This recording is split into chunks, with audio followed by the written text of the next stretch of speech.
Gracias, Selimar. Bienvenidos a Última Palabra. Hoy vamos a estar discutiendo una serie de temas distintos, pero todos importantes. El primero de ellos, algo que continúa en crecimiento, que está siendo invisibilizado, es el aumento de casos de agresión sexual y abuso de menores en Puerto Rico. Es un tema que tenemos que atajar, que tenemos que discutirlo de frente, con las estadísticas, con los profesionales que lo trabajan día a día.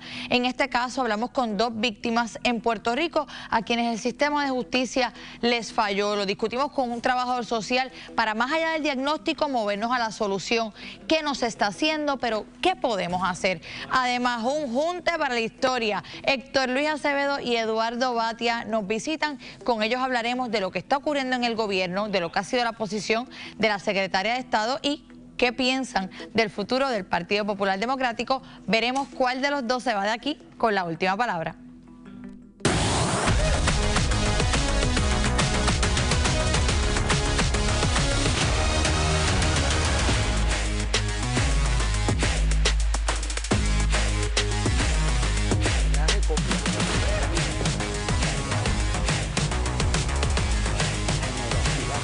Me encanta, qué placer tenerles aquí, Héctor Luis Acevedo y Eduardo Batia. ¿Cómo están ustedes? Muy bien, gracias a Dios. Y me encanta porque Héctor Luis siempre me trae papeles, libros, documentos. Y yo no te traigo nada, ¿sí? No, pero Eduardo me trae muchas anécdotas graciosas siempre. Siempre es un placer verles y verles juntos también.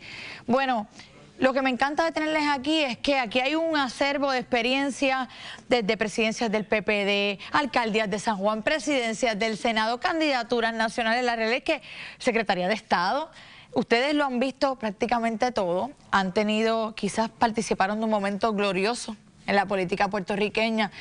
Y quería, antes de comenzar a discutir el tema puntual de hoy, que me hablaran un poquito de cómo compara el liderato que ven hoy en la política con lo que ustedes pudieron experimentar en su momento.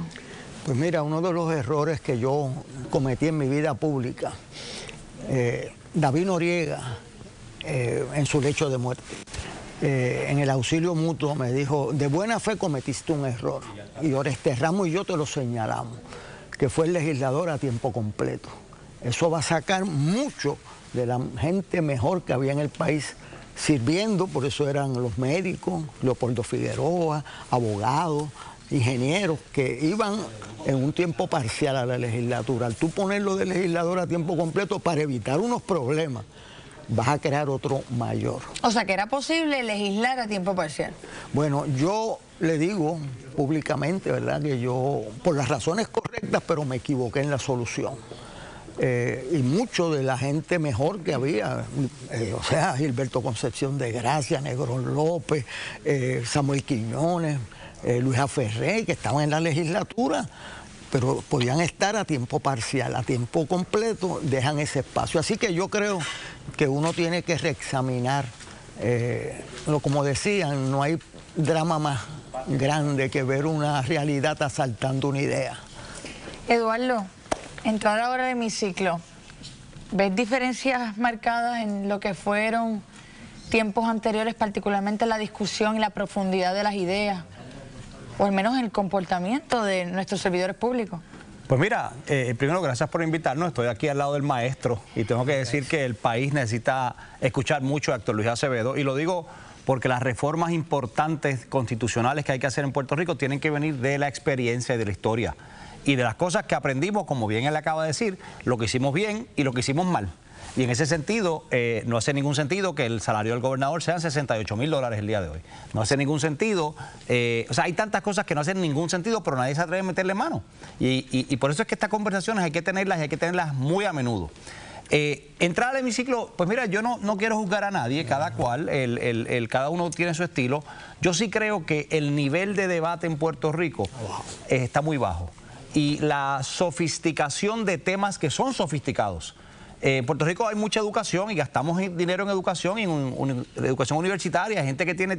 Pues bueno, tenemos que elevar la discusión para que nuestra legislación, nuestro debate público refleje lo que es la tendencia mundial en unos temas. Y yo creo que no estamos llegando ahí, y por eso creo que hay que reexaminar.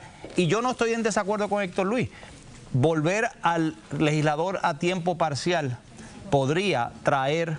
De hecho, Jaime Pérez y yo lo discutimos para que uno de los cuerpos fuera parcial y el otro no. Hasta discutimos eso en un momento para hacer el balance.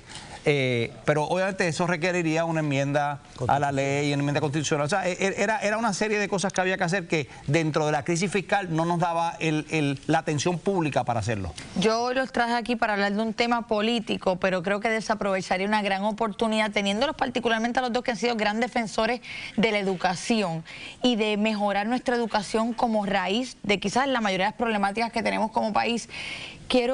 Particularmente ayer tuve la oportunidad de presentar aquí los resultados del desempeño académico de nuestros estudiantes. 35%. Este es el único país del mundo, el único país que celebra el fracaso de sus estudiantes.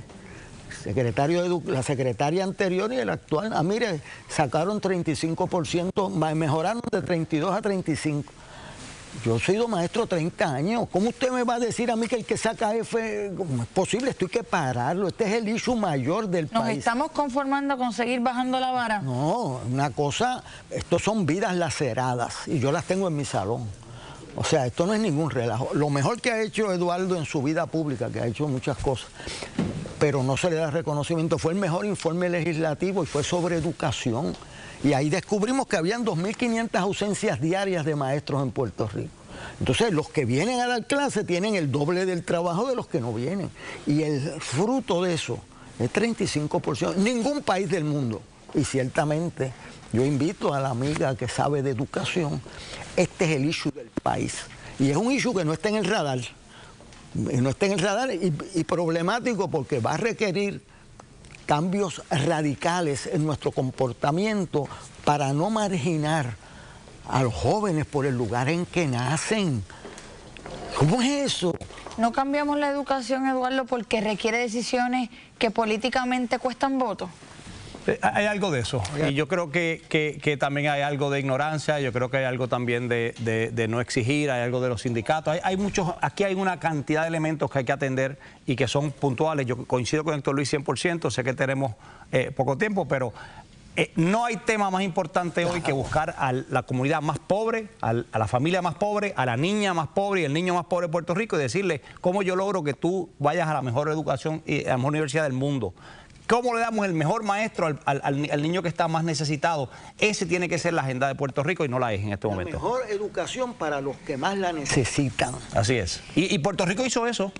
No estamos ajenos a eso. Claro, lo hemos visto y lo hemos logrado. Lo hemos logrado. La Secretaría de Estado dice que quiere seguir fungiendo como alcaldesa de Gurabo. Antes de que me contesten, primero, Ivane, cuéntanos qué tenemos al regreso. Al regreso de la pausa, ella se aferraba a su silla, pero la gobernadora Jennifer González confirmó que la nueva secretaria de Estado no seguirá como alcaldesa de Gurabo. Dice que tiene mucho taller como secretaria de Estado. ¿Y quién ocupará la silla en la alcaldía de Gurabo? Te contamos esto y más luego de la pausa.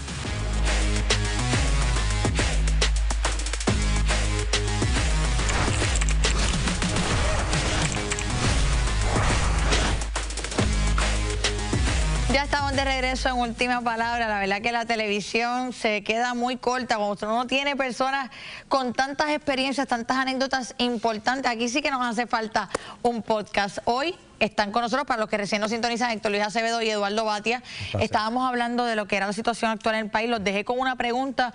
La actual secretaria de Estado insiste, a pesar de lo que ha expresado la gobernadora, en que quiere seguir fungiendo como alcaldesa de Gurabo. Ha pedido una opinión legal con respecto a eso. ¿Cómo lo ven? Bueno, esa discusión la hubo en Puerto Rico. Primero, que el puesto de secretario de Estado no existía, iba a ser electo. De hecho, don Samuel Quiñones, que era el presidente de la comisión de la rama ejecutiva, recomienda el puesto de vicegobernador electo, que eliminaba su posición porque iba a presidir el Senado. Eso es importante porque eso es generosidad constitucional. Desprendimiento. Igual que Gutiérrez Franqui entregó la administración de la rama judicial al presidente y era el Departamento de Justicia. Entonces, ¿qué pasa? Muñoz Marín cambiaba de opinión. Y entonces en una reunión del caucus pues dice, bueno, ¿cuáles van a ser las funciones del secretario de Estado? Verme todos los días cuál es la presión mía. Y dice, eso lo puede hacer Jaime desde la universidad. De hecho, yo aquí tengo una copla que escribió don Jaime, que él se queda con Platón y Aristóteles y no le interesa la vicegobernación. Y entonces, en enero del 52, después de la primera lectura, aprobar el vicegobernador, revocan eso por un voto. y entonces crean el puesto de... ¿Se pueden hacer ambas cosas? No debe hacerse. Yo creo que eso no está decidido, pero o sea, yo fui secretario de Estado, yo trabajaba 10 y 12 ¿Y usted fue horas. alcalde? Y yo fui alcalde. ¿Usted pudo haber sido alcalde y secretario? No, pero no se puede hacer a la misma vez. No, es imposible hacer dos tipos de trabajo que requieren 25 horas al día, cada uno de ellos, y entonces tratar de hacer en ambas, juntar una cosa con la otra. Aparte que yo creo que el secretario de Estado precisamente se le prohíbe en la ley que vaya a actividades políticas, porque es una persona que debe estar por encima de la política. Un alcalde es por naturaleza una entidad política. Electo. Si legalmente se puede o no se puede, pues es una laguna que hay que discutir. Yo sí daría el siguiente consejo. Yo vi a Hernández Colón que llamaba a Marcos Ramírez, que llamaba a diferentes, a don Pepe Trías Monge, que llamaba a Lino Saldaña, que llamaba a gente que sabía de gobierno y que sabía de la Constitución. Yo tengo que decir, y es amigo de Héctor Luis, yo usaba como presidente del Senado a Ariel Nazario. Ariel Nazario todo el tiempo me decía, eso que van a hacer ustedes está bien o eso que van a hacer es un disparate, así que no lo hagan. O sea, hay muchas ideas. ¿Pensamos que este gobierno está consultando con alguien lo que hace? Yo no sé, bueno, ese es el problema. Porque no las descalificaciones que hubo en el caso de los diferentes nominados eran cosas que estaban fallando en lo fácil. Y hay mucha gente calificada en el PNP que saben que son gente muy buena y los deben, que traigan a uno o dos que sean behind the scenes, no tienen que salir públicamente, pero son las personas que después que a alguien les surge la idea, antes de que la anuncien, pásenla por el filtro constitucional. Hablando del futuro de estos partidos, el Partido Popular Democrático en estos momentos, la figura de Pablo José Hernández, hemos visto que ha ido creciendo, él habla de la refundación del Partido Popular Democrático. Si vemos cómo usualmente se mueve el tablero político, yo podría sacar una bola de cristal ahora mismo y pronosticar que Pablo José va a recibir mucha presión en el PPD para que corra la gobernación en los próximos comicios. Ustedes que ya han pasado por este tipo de situaciones, ¿ustedes creen que eso es lo correcto? Bueno, yo no creo que él va a recibir mucha presión porque yo creo que él está en esa línea. Yo creo que ya está decidido, yo creo que eso está. Pero la experiencia nos dice, estamos en el primer año de la gobernadora, que ha colapsado porque no puede ni leer la Constitución para el secretario de Estado. ¿Cómo es posible que alguien no pueda leerla? Una de las cosas básicas en la vida, que lo dijo Eduardo, es que tú sabes tus debilidades. Si tú no tienes un ayudante espectacular, pues tú llamas quiénes son los mejores abogados en Puerto Rico. Ahí hay bufetes que tienen excelentes abogados, pero alguien tiene que poder leer la Constitución. La secretaria de Estado, a mi entender, no tiene una prohibición específica, pero tiene una prohibición de ganar 2 sueldos. Tiene una prohibición lógica, que es lo que, o sea, son trabajos, yo los he desempeñado los dos.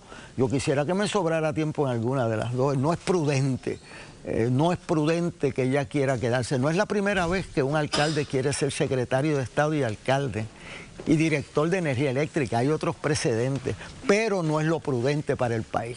Bueno, agradecida de tenerles a ambos, la verdad es que espero que se repita, porque me encanta conversar con los dos. Creo que son parte, mi admiración y mi respeto a ambos y ojalá todavía les podamos sacar mucho más el jugo a todo lo que ustedes han podido aportar al país.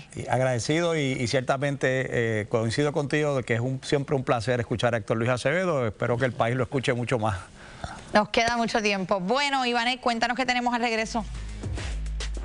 Al regreso, muchas víctimas de agresión sexual piden ser escuchadas, piden tener derechos reales y que sean protegidas. Hoy te presentamos testimonios que llevan años esperando por justicia y nadie ha hecho nada. Tienes que verlos, pero antes, paso contigo, Alexandra. Veremos, estaremos pendientes. Bueno, Puerto Rico es testigo de un dolor que muchas veces se esconde en el silencio. Hoy rompemos ese silencio. Víctimas de abuso sexual nos cuentan lo que vivieron, cómo sobrevivieron y cómo el sistema en demasiadas ocasiones les falló. Muchas víctimas de agresión sexual lo que piden es un alto a campañas de silencio, pero también piden derechos que las protejan.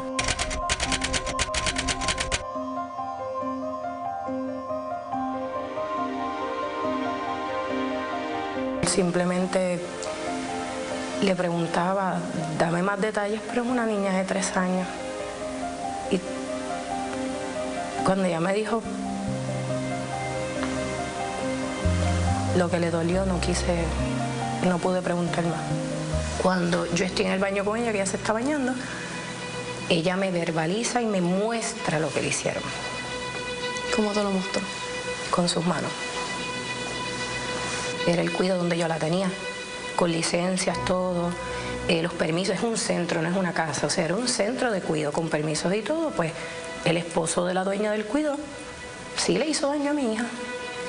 Y si mi hija no hubiese podido hablar, ¿ves a dónde voy? El sistema tiene que responder por las personas que no pueden hablar o no se atreven. Me cuenta las cosas, todavía me explica, tiene un vocabulario mayor, pero yo tengo que escuchar a mi hija repitiéndome lo mismo cada vez que ella lo recuerda o cada vez que algo, y ella me da detalles y ella me muestra y yo lo veo en sus ojos y yo lo veo en su cara, en su inocencia.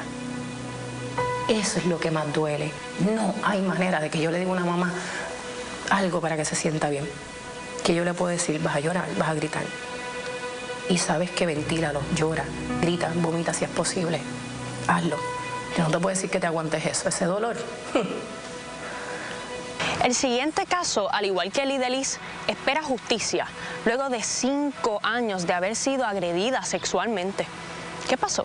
Yo fui atacada y agredida sexualmente por un hombre extraño, en la cual yo tuve que convencer al hombre de que no me matara. Entonces, después de ahí fuimos a reportar el caso. Entonces, ese fue el comienzo. Pensé que iba a ser tan simple como, ok, ya lo van a meter preso. Sucedió en el área de Barceloneta. El caso fue visto por Arecibo, por distritos sexuales de Arecibo. Pues lo más difícil fue, al igual que Lidelis, tocar en tantas puertas, hacer lo imposible por tratar de obtener justicia y que no pasara nada. O sea, básicamente sentir que el concepto de lo que es la dignidad humana no está ahí. Ellas no piden que se enmiende la Carta de Derechos de las Víctimas que ya existe en Puerto Rico. Piden añadirle derechos que no tienen o crear una nueva ley porque alegan que la actual provoca que el agresor salga por la puerta ancha sin ninguna consecuencia. ¿Qué ha hecho la justicia y las autoridades de Puerto Rico? Tú esperas una empatía, tú esperas que te digan, pues dale, vente, vamos a tomar la querella. Que llegué y me mandaron a otro lugar. Y yo tuve que irme a otro cuartel a hacer la querella. Yo quebrantada, con mi hija en mano, muerta en vida, zombie, tuve que ir a otro cuartel. Se hizo la querella, pero después no pasó nada en la investigación. Sí, vino el cierre y todos se ampararon y se escudaron a través del cierre. No hay personal, no tenemos muchos casos, la pandemia disparó los casos. Yo no quiero escuchar eso. ¿Esta persona llegaron a arrestarla, lo procesaron? No nos quisieron dar una explicación.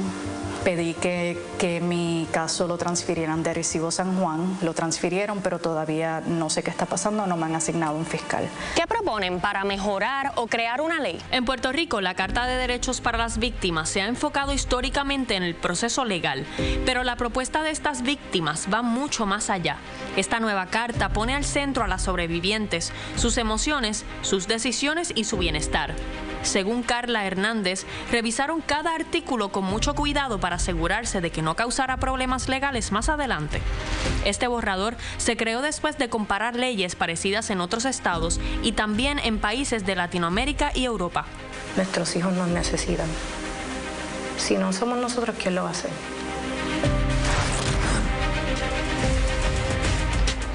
Ya está con nosotros Lari Emilia Licea, profesor de la Escuela Graduada de Trabajo Social de la Universidad de Puerto Rico, recinto de Río Piedras, para discutir este importante tema. Bienvenido, Lari.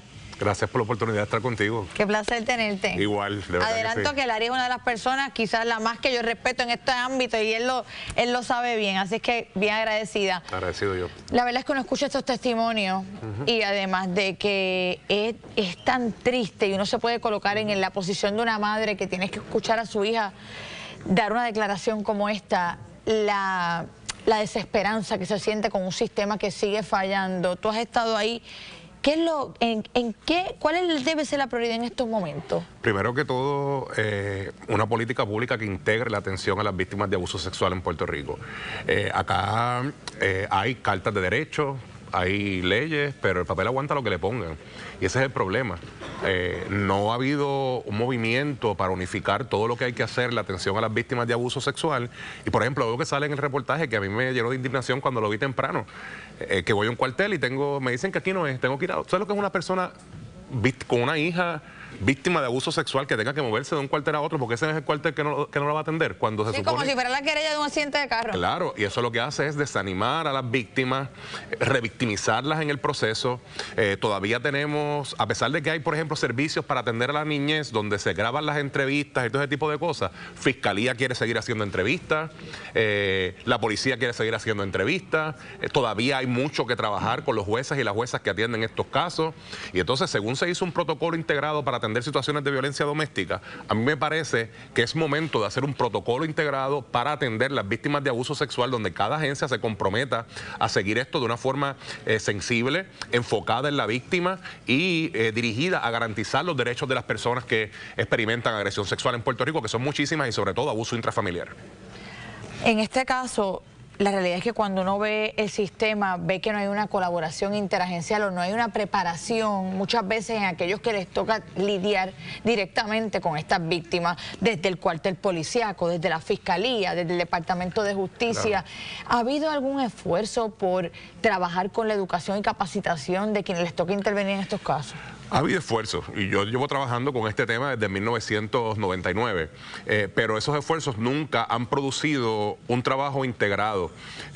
Todavía es muy difícil lograr la atención de las víctimas desde una perspectiva donde todo el mundo se mueva hacia la víctima y no que la víctima se mueva hacia las diferentes agencias. Ese es el problema principal que existe en este momento en el manejo de los casos de agresión sexual.